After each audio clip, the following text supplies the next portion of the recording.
Buenas noches, damas y caballeros. Bienvenidos a otro encuentro especial. Soy Nero.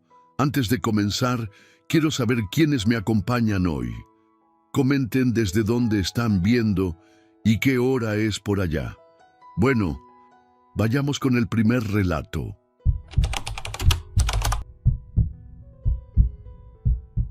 Hola, Nero.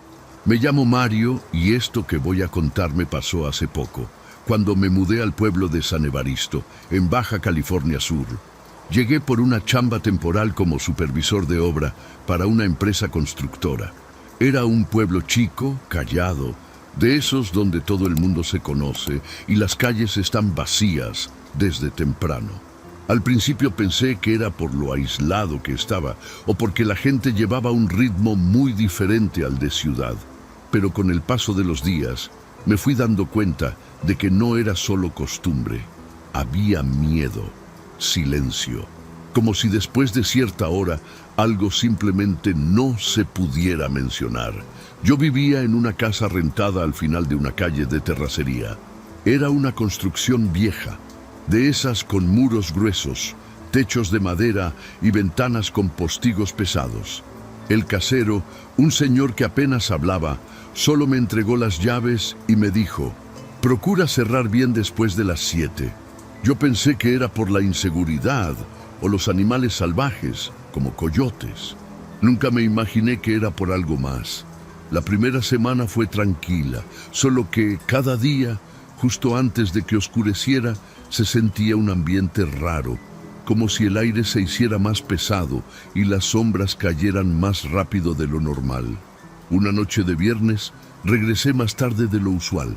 Eran como las 7:20 cuando llegué a la casa. Me metí rápido, medio apurado, y dejé la mochila en el piso. No cerré con llave. Estaba cansado y me puse a cenar sin fijarme bien. Empecé a notar que no se escuchaba ni un solo ruido afuera, ni perros, ni grillos, ni nada. El silencio era tan denso que hasta me dolían los oídos.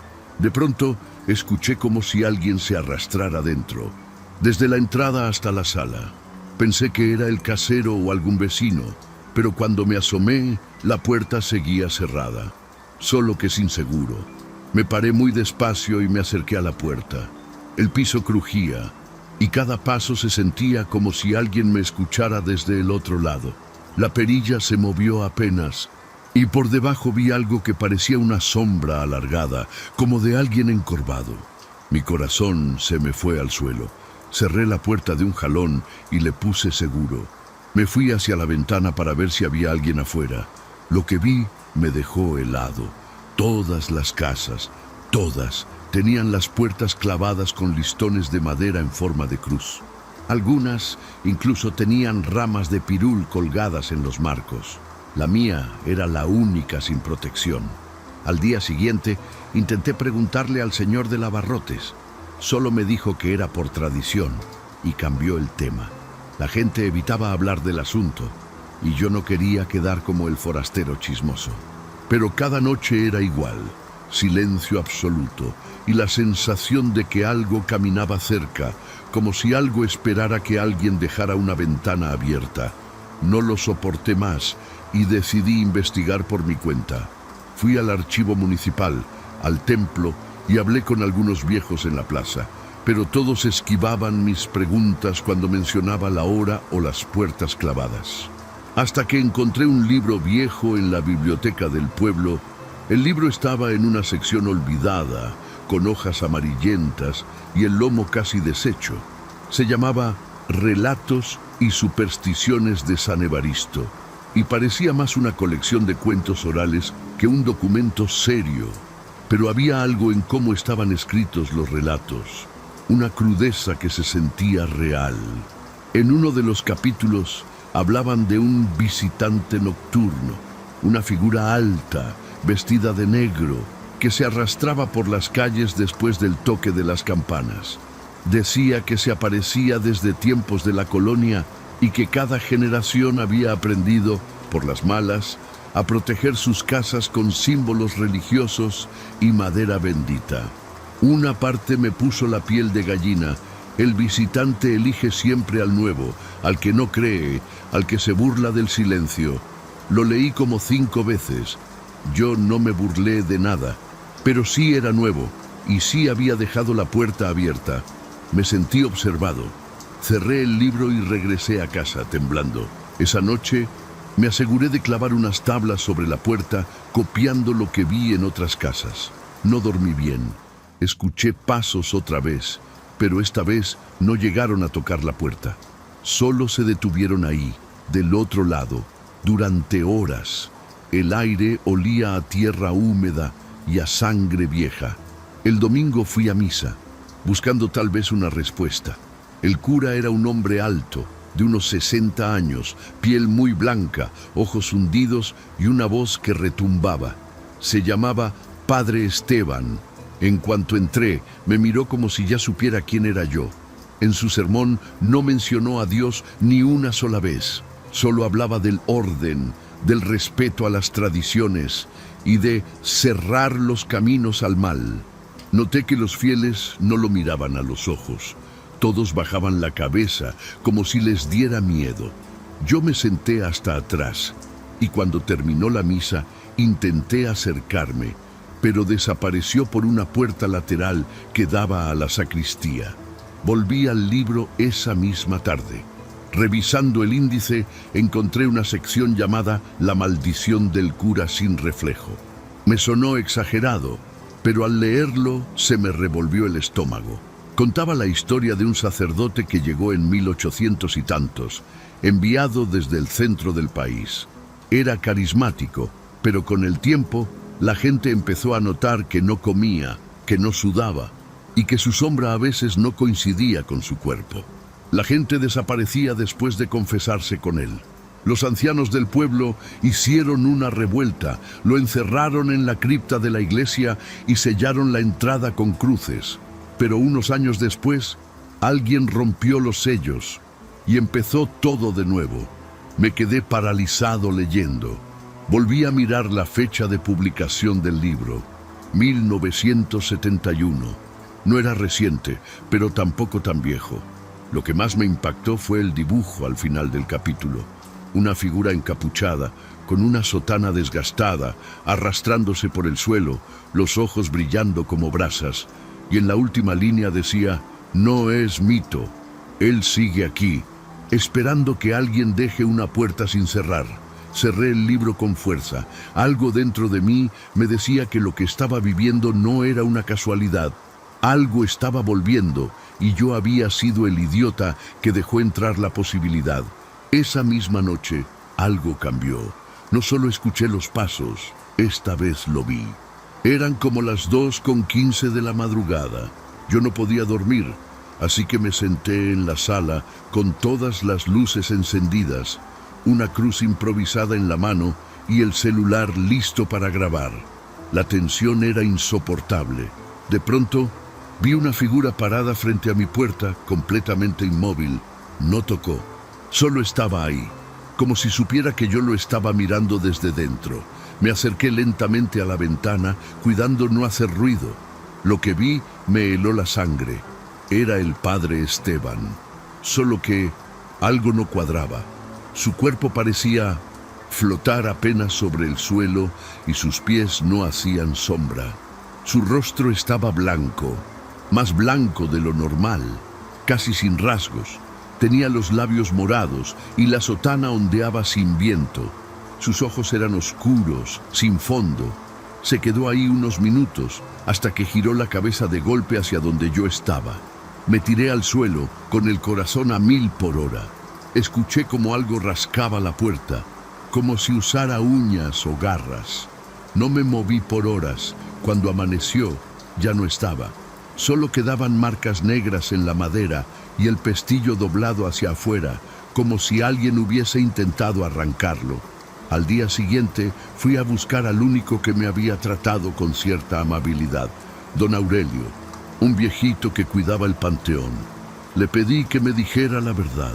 Se quedó callado mucho rato, hasta que al final me dijo, «Usted ya lo vio, ¿verdad?» Asentí. Entonces me contó lo que todos callaban, que el padre Esteban no era el original. El verdadero murió en 1953 y desde entonces nadie sabe quién ocupa su lugar. Cada 20 o 25 años llega alguien nuevo, pero siempre con el mismo rostro. La gente mayor se fue pasando el secreto y por eso clavan las puertas, porque él camina buscando entrar a las casas donde no lo conocen. Le pregunté por qué nadie hacía nada. Me respondió que en los 90 alguien intentó quemar la iglesia y desapareció al día siguiente junto con su familia. Nadie volvió a hablar del tema. El pueblo prefirió adaptarse, aguantar, sobrevivir. Mientras no lo provoque, no entra, me dijo. Pero usted lo invitó. Sentí un hueco en el estómago. Le pregunté cómo podía librarme de él. Me miró con lástima y dijo: váyase, si puede, antes de la próxima luna llena. Eso era en una semana. Me fui directo a casa, empacando todo, decidido a irme esa misma noche. Pero el auto no encendió, ni señal tenía el teléfono. Algo o alguien no quería que me fuera. Pasaron los días y me encerré en casa. No salía ni para comida. Solo tenía veladoras, agua bendita que me dio don Aurelio y clavos para reforzar las ventanas. Cada noche se sentía más pesada. Lo escuchaba caminando alrededor. A veces susurraba mi nombre, otras veces se reía. Una risa seca, sin aire. El quinto día encontré en la puerta una carta escrita con tinta roja. Confiesa tus pecados, Mario. No entendí cómo sabía mi nombre. Me sentí al borde del colapso. Tenía miedo de dormir, miedo de abrir los ojos, miedo de todo. Me estaba quebrando y aún faltaban 2 noches para la luna llena. La penúltima noche antes de la luna llena fue la peor. Empezó con un olor insoportable a carne podrida que se coló por las rendijas de la puerta. Las veladoras se apagaron todas al mismo tiempo, aunque no había viento. Me puse a rezar, aunque hacía años que no lo hacía. El ambiente era denso, como si algo invisible caminara por dentro de la casa sin hacer ruido. Los espejos comenzaron a empañarse solos. En uno del pasillo juré ver una figura detrás de mí, pero al voltear no había nada. Me encerré en el baño con la cruz y el agua bendita, temblando como nunca. A eso de las 3:05 de la madrugada, escuché como si se quebrara la madera de la sala. Grité sin querer. Me acerqué arrastrándome y vi que una de las cruces clavadas en la puerta se había caído. Sentí un golpe seco en la pared, luego otro, como si alguien usara sus propias manos para abrirse paso. En ese momento supe que no iba a resistir otra noche igual. Me encerré en el cuarto, coloqué todo lo que pude contra la puerta y esperé. Me quedé dormido en algún punto, agotado del terror. Cuando desperté, era de día, pero el aire seguía frío, como si la madrugada no se hubiera ido del todo. Fui a ver a don Aurelio por última vez. Le dije que me ayudara a salir del pueblo. Me prestó una camioneta vieja, con la condición de que me fuera antes del anochecer y no mirara hacia atrás sin importar lo que escuchara. Me dio una estampita del Sagrado Corazón y un puñado de sal. Me fui directo, sin pasar por la casa, sin recoger nada. A las 6:20 de la tarde ya estaba en camino. El pueblo se veía más oscuro de lo normal, como si el sol ya no quisiera tocarlo. Cuando pasé por la iglesia, vi la silueta del cura parado en la entrada. Inmóvil, sentí sus ojos sobre mí. Tomé la terracería y aceleré lo más que pude, aunque la camioneta temblaba en cada curva. A lo lejos, escuché lo que parecían susurros. Mi nombre, otra vez. Mario, regresa. Me tapé los oídos. La cruz de la estampita se calentó en mi mano, como si ardiera. El cielo se cubrió de nubes tan negras que parecía medianoche, aunque eran apenas las 7:05. En un momento sentí que algo se subió a la caja de la camioneta. No lo vi, pero el peso se notaba. No paré. Manejé así, con el alma en la garganta, hasta que llegué a una gasolinera a unos 30 kilómetros. Me bajé sin mirar atrás. El empleado me vio pálido y temblando. Solo me preguntó si venía de San Evaristo. Asentí y su cara cambió. Me dijo, no eres el primero que sale así. Me dio un café sin cobrarme. Esa noche dormí en la camioneta, en el estacionamiento, bajo la luz de los focos. Me sentía a salvo. Al amanecer, me largué al aeropuerto más cercano y tomé el primer vuelo de regreso al centro del país. Dejé todo allá, casa, trabajo, ropa, todo. A veces sueño con esa figura, con sus ojos oscuros, pero no he vuelto a sentirlo cerca, aunque a veces cuando son las 7 en punto, cierro bien mis puertas por si acaso. Pasaron los meses y empecé a recuperar un poco de tranquilidad. Volví a trabajar, ahora desde casa, evitando lugares remotos o pueblos con más historias que gente. Pero algo cambió en mí desde San Evaristo. Me volví más desconfiado, más silencioso. No hablo del tema con nadie. La gente pensaría que fue estrés o que me lo imaginé. A veces yo mismo quiero creerlo, pero sé lo que vi, lo que viví, lo que olí. Hay cosas que no se pueden olvidar. Hay noches en que el silencio me asusta más que cualquier ruido. Y aunque esté lejos, nunca me siento completamente a salvo. Hace poco encontré una caja de mis cosas que mandaron desde allá. No la pedí. Venía sin remitente. La abrí con cautela y encontré mis botas de trabajo, una libreta con apuntes de obra y la cruz de madera que clavé en la puerta aquella noche. Solo que ahora estaba rota en dos, como si alguien la hubiera quebrado con las manos. Me costó respirar por varios minutos. Revisé cada rincón de mi casa. Todo parecía normal, pero desde entonces, cada atardecer, reviso cerraduras, ventanas, cortinas. No dejo nada al azar, porque si él viaja con las cosas, si su presencia se mete en los objetos, entonces tal vez nunca me fui del todo. Hace 3 noches desperté con la sensación de no estar solo. Mi cuarto estaba helado, como si alguien hubiera abierto la ventana, pero todo seguía cerrado. En el espejo del baño había un mensaje escrito con lo que parecía vapor. Nos vemos pronto, Mario. No sé cómo llegó ahí. Vivo solo, no hay nadie con llave, y las cámaras no grabaron nada extraño, pero el miedo volvió de golpe. Esa noche dormí con la luz prendida como cuando era niño. Al día siguiente llamé a un sacerdote para que bendijera la casa. Él no dijo nada, pero al terminar me entregó un frasco pequeño con agua y solo me dijo, tenga cuidado con lo que dejó entrar. Desde entonces no he vuelto a ver señales, pero sigo sin tirar la cruz rota. La tengo guardada en un cajón, envuelta en sal y tela blanca. Me repito que todo fue parte de algo que ya terminó, que el pueblo, el cura, el silencio, quedaron atrás.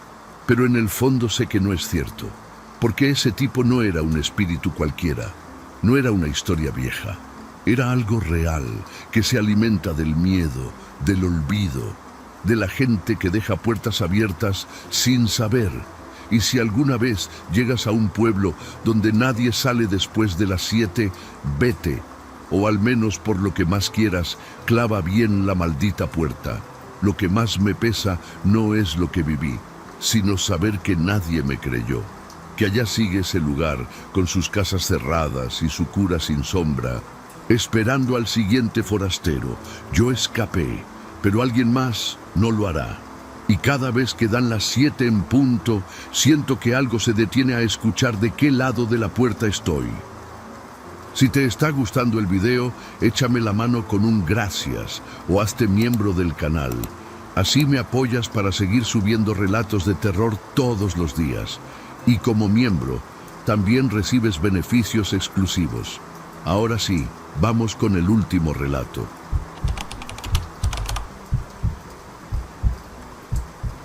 Hola Nero, me llamo Estela y lo que voy a contar pasó hace unos meses cuando murió mi tío Ernesto. Fue un accidente en carretera de esos que nadie se espera. Lo velaron en su pueblo, Santa Yelena, un lugar chiquito en medio de cerros secos y caminos de terracería. Fui con mi mamá y mi abuela, porque aunque no íbamos mucho, mi tío era muy querido por la familia. Desde que llegamos sentí algo raro. como si el aire pesara. No hacía frío, pero traía la piel erizada todo el tiempo. Algo en ese lugar no estaba bien. El velorio fue en la iglesia del pueblo, una construcción vieja de adobe con vitrales polvosos y bancos de madera astillada. Había gente, sí, pero nadie lloraba. Solo se quedaban parados frente al ataúd con una cara extraña, mezcla de respeto, resignación y miedo. Ni siquiera su esposa se soltó a llorar, nomás se sentó junto al ataúd como si estuviera esperando algo. Eso me dio escalofrío. Yo me acerqué a ver el cuerpo y lo vi muy tranquilo, pero su cara no parecía dormida, parecía más bien que escuchaba. Durante la misa, el padre habló rápido, sin emoción. Terminó en menos de media hora, como si le urgiera irse. Al salir, nos quedamos un rato afuera, y fue ahí donde una señora viejita que no conocía se me acercó. Me agarró del brazo y me susurró al oído algo que no pude quitarme de la cabeza. Aquí los muertos no descansan, solo cambian de lugar. Quise preguntarle qué quería decir con eso, pero ya se había alejado entre la gente. Me quedé helada. Pensé que era una superstición del pueblo, pero me dejó inquieta. Dormimos en la casa de mi tío, donde todavía se sentía su presencia. Las fotos seguían colgadas, la ropa doblada en el closet, todo como si aún viviera ahí. Mi mamá durmió con mi abuela y yo me quedé en el cuarto de visitas, al lado del suyo. No pude dormir. Escuchaba ruidos suaves, como pasos lentos en el pasillo, pero cuando me asomaba, no había nada. A eso de las 3 de la mañana, juraría que escuché su voz diciendo mi nombre muy bajito. Me tapé con la cobija hasta que salió el sol. Al día siguiente, a las 8 de la mañana, mi abuela gritó desde el cuarto. Todos fuimos corriendo. El féretro estaba en la sala, cerrado, pero cuando lo abrieron para llevárselo al panteón, estaba vacío. Totalmente vacío. Al principio pensaron que había sido un robo, pero no había señales de entrada forzada. Lo más extraño fue lo que encontramos después. La cama de mi tío, que nadie había tocado desde que murió, estaba hundida del lado donde él dormía, como si alguien hubiera pasado la noche ahí. Mi abuela empezó a persignarse una y otra vez, murmurando oraciones entre dientes. Mi mamá trató de mantener la calma, pero yo podía ver que también estaba pálida. La cama hundida no podía explicarse fácil. Nadie había dormido ahí, todos lo sabíamos. La colcha tenía la forma exacta de un cuerpo acostado de lado, con una marca en la almohada como si hubiera reposado la cabeza toda la noche. Mi tío dormía así, siempre del mismo lado. Yo lo sabía porque de niña me tocaba compartir cuarto con él cuando lo visitábamos. La policía local llegó más tarde, pero no hicieron gran cosa. Tomaron fotos, preguntaron lo básico y luego sugirieron que tal vez alguien se había metido por la ventana para robar el cuerpo. Pero no había huellas, ni vidrios rotos, ni nada. La ventana tenía seguro por dentro. Al final nos dijeron que no podían hacer mucho y se fueron. La familia decidió seguir con el entierro simbólicamente, con el ataúd vacío. Me pareció una locura, pero allá las cosas se hacen distintas. En Santa Yelena nadie se atrevía a decir que el muerto se había ido solo. Después del entierro regresamos a la casa. Nadie quería quedarse a dormir, pero ya era tarde para volver a la ciudad. Esa noche fue peor. Desde temprano, el ambiente se sentía espeso, como si el aire estuviera cargado de electricidad. Las luces parpadeaban, aunque no había tormenta ni viento. Nos acostamos todos temprano, encerrados con llave. A eso de la 1 de la madrugada, escuché pasos arrastrados en el pasillo, más lentos que la noche anterior. Después, el sonido de una puerta abriéndose muy despacio. Pensé que era mi mamá, pero la escuché roncar en la habitación contigua. Me levanté tratando de no hacer ruido y me acerqué al pasillo. No vi a nadie, pero olía raro, como tierra húmeda y flores marchitas, ese olor que uno reconoce de los panteones. El cuarto de mi tío estaba con la puerta entreabierta. aunque juraría que la dejamos cerrada con seguro. Me acerqué despacio y empujé la puerta. La habitación estaba oscura, pero se alcanzaba a ver la silueta de alguien acostado en la cama. Me paralicé, no podía gritar, no podía moverme. Sentí que mi corazón quería salirse del pecho. Estaba segura de que eso no podía estar pasando. Me eché hacia atrás sin dejar de mirar al bulto. En ese momento la silueta giró lentamente hacia mí. No vi su cara, solo el reflejo blanco de los ojos abiertos. Me tragué el grito y corrí a la habitación de mi mamá. Toqué la puerta con desesperación hasta que me abrió. Le conté lo que vi, pero no me creyó. Me dijo que era el estrés, que estaba sugestionada por lo del velorio. Me quedé con ellas el resto de la noche, temblando debajo de las cobijas. En el silencio, alcancé a oír cómo la puerta del cuarto de mi tío se cerraba sola. A la mañana siguiente, todos estábamos pálidos y en silencio durante el desayuno. Nadie hablaba de lo que pasó, pero el ambiente era evidente. Mi abuela apenas tocó su café y mi mamá evitaba mirarme a los ojos, como si temiera que le dijera otra vez lo que vi. A media mañana, la esposa de mi tío, tía Marisela, llegó con una bolsa de pan y unas flores marchitas. Le contamos lo del féretro vacío y solo asintió, como si ya lo supiera. Luego nos dijo algo que me dejó helada. A Ernesto no le gustaban los velorios. Siempre decía que si podía, se levantaría antes de que lo enterraran. En lugar de reír, todos nos quedamos callados. Mi abuela fue la única que se atrevió a decir algo. Pues parece que sí se levantó, comadre. Esa frase me dio un escalofrío tan fuerte que se me cayó el café de las manos. Tía Marisela se sentó en la sala, mirando la puerta del cuarto de mi tío. Preguntó si alguien había entrado y cuando le dijimos que no, fue directo hasta allá. Abrió de golpe y se quedó en silencio un rato. Luego salió y dijo, está frío, pero no vacío. No quiso explicar más. Solo se sentó otra vez y se puso a rezar con un rosario viejo. Mi mamá insistió en irnos ese mismo día. Empacamos en silencio. Algo en esa casa ya no nos quería ahí. Se sentía como si estuviéramos invadiendo un lugar que ya no nos pertenecía. Antes de salir, fui al baño que estaba frente al cuarto de mi tío. Cuando salí, escuché un golpe seco adentro de su habitación. Me acerqué y, sin abrir la puerta, pegué el oído. Escuché una respiración, no agitada, sino profunda y constante, como la de alguien durmiendo. Retrocedí despacio y salí sin decirle nada a nadie. No quería que pensaran que me estaba volviendo loca. Ya en el carro, cuando salíamos del pueblo, pasamos frente al panteón. A un lado vi a la misma viejita que me habló en la misa. Estaba sentada bajo un árbol, con la misma ropa del día anterior. Esta vez no me dijo nada. Solo me miró fijo, sin parpadear, mientras pasábamos. Esa mirada se me quedó grabada. Al llegar a la ciudad, traté de olvidar todo. Mi mamá no volvió a hablar del tema, y mi abuela se quedó unos días más allá. Pero a mí no me dejaba en paz lo que vi, ni lo que sentí. Algo me decía que no todo había terminado. Una semana después, me llegó una caja sin remitente. Era de cartón, mal cerrada con cinta. La abrí con cuidado y adentro venía una sola cosa, una camisa de mi tío. Era la misma que llevaba puesta en el velorio. La reconocí por la mancha en la manga y el botón roto del cuello.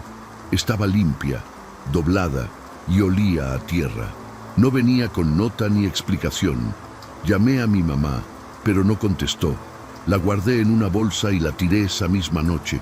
Pero durante días sentí ese mismo olor en mi cuarto. Tierra húmeda y flores secas. Después de lo de la camisa, empecé a tener pesadillas casi todas las noches.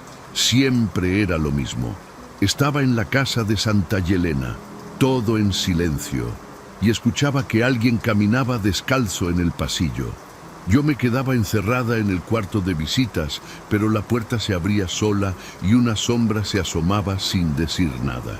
Nunca veía su cara, pero sabía que era mi tío. Despertaba empapada en sudor, con el corazón latiendo como si hubiera corrido un maratón. Ya ni dormía bien. Me costaba trabajo concentrarme en la escuela y todo el tiempo me sentía vigilada. Fui a casa de mi mamá a contarle, aunque no quería preocuparla. Ella me escuchó en silencio, sin interrumpirme, y cuando terminé me dijo que a ella también le había pasado algo. Una noche despertó de golpe y vio una figura parada al pie de su cama. No se movía, solo la miraba.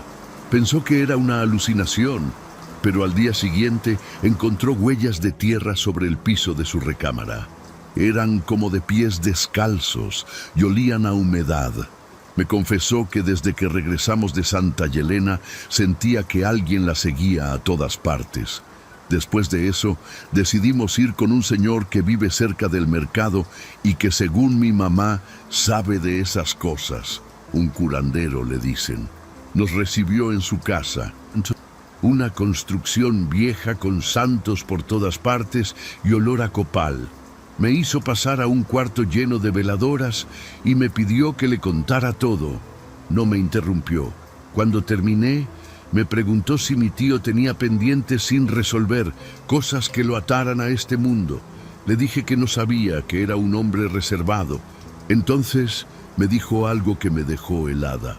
Él no se fue porque no lo dejaron.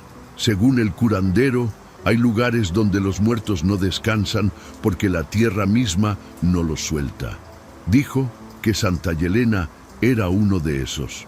Me explicó que hay pueblos donde las almas quedan atrapadas y que a veces, si sienten que aún tienen un lugar, regresan por costumbre. No es que quiera hacerles daño, solo no sabe que ya está muerto, me dijo. Nos dio unas oraciones para rezar y nos pidió que hiciéramos una ofrenda sencilla en casa, con una vela blanca, una foto de mi tío y pan. También que no lo llamáramos, que no pensáramos tanto en él. Esa noche hicimos todo como nos dijo. Prendimos la vela, pusimos su foto y rezamos en silencio.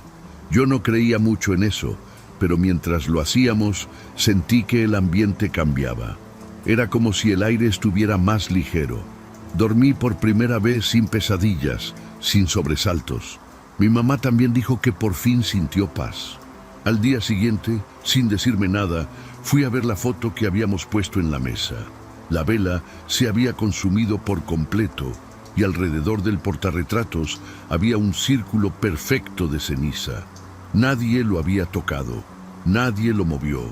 Después de lo de la vela y la ceniza, decidimos no hablar más del tema. No por miedo, sino por respeto. Algo nos decía que lo que hicimos ayudó de verdad, que por fin mi tío había encontrado el lugar al que debía ir. Durante semanas no volvió a pasar nada extraño. El olor a tierra desapareció, las pesadillas se fueron y las noches eran normales otra vez. Pensé que eso era el final. Pero una tarde, a principios de noviembre, me llegó una carta escrita a mano, sin sobre, metida debajo de la puerta. Solo decía: gracias por dejarme descansar. El papel estaba doblado en 4, manchado en una esquina con algo oscuro, como barro seco. No decía quién la mandó, pero reconocí la letra. Era la de mi tío, su letra rara, apretada, con los acentos marcados. Guardé la nota sin decir nada a nadie. Me dio miedo contarla, como si decirlo en voz alta pudiera abrir otra vez esa puerta. Desde entonces no he vuelto a soñar con él, ni he recibido más señales. Pero cada año, cuando se acerca el Día de Muertos, le pongo su foto en la ofrenda, con una vela blanca, como pidió el curandero. El pueblo de Santa Yelena sigue ahí, callado, como suspendido en el tiempo. Nadie habla de lo que pasó con mi tío, y si preguntas por él, solo te miran con esa mezcla de respeto y miedo que vi en el velorio, como si su nombre no debiera decirse en voz alta. Mi abuela ya no volvió, y mi mamá prefiere no recordar. A veces pienso en esa señora que me habló afuera de la iglesia, en sus palabras: aquí los muertos no descansan, solo cambian de lugar. No era una advertencia, era una verdad que todos ahí conocen, pero no se atreven a explicar. Entendí con el tiempo que mi tío no se fue porque no estaba listo, o porque algo en ese pueblo no lo dejó irse. Tal vez hay sitios donde la muerte no es un final, sino una pausa, donde las casas recuerdan a sus dueños y los caminos saben los pasos de quienes ya no están. No sé si fue él quien volvió a su cama o si era solo la sombra de su costumbre, pero sí sé que el cuerpo desapareció y que algo por una noche durmió donde solía dormir, como si necesitara despedirse a su manera. A veces, muy tarde en la noche, cuando todo está en silencio, me despierta un suspiro que no es mío. No lo escucho con los oídos, lo siento dentro del pecho. Dura apenas un segundo y luego se va. No me asusto, solo me quedo quieta respirando despacio, sabiendo que es él, o lo que queda de él, despidiéndose otra vez. Esta vez sin miedo, esta vez en paz. Gracias por llegar hasta aquí. En la pantalla tienes 2 videos más que seguro te van a encantar para seguir con el terror. Nos vemos en la próxima historia.